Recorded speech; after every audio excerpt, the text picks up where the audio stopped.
Okay, so what we're doing here is we're going to circle these 3 trees in the middle of this map and try not to crash. You want to stay as tight as you can.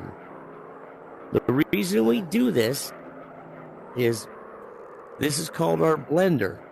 I call it the Bigfoot blender.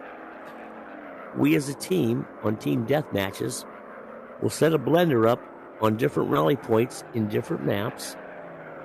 And there'll be 4 planes. Will be stacked at different altitudes and flying in opposite directions. And what that does is it's watching everybody else's 6. This style of flying during a team deathmatch, and I state team deathmatch, keeps you alive. If anybody wants to come to the blender, we will just chew them up. Period. I cannot think of one person that's ever made it past our blender with the best players that know how to fly a blender.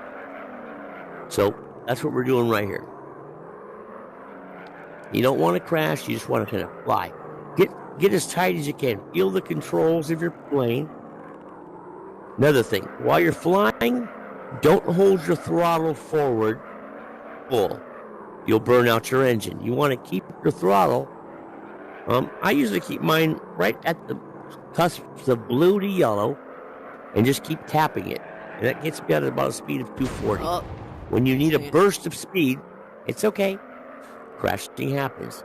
You'll have to learn your planes. Brand new. Don't worry about it. When you blow up, just fly back down and keep practicing.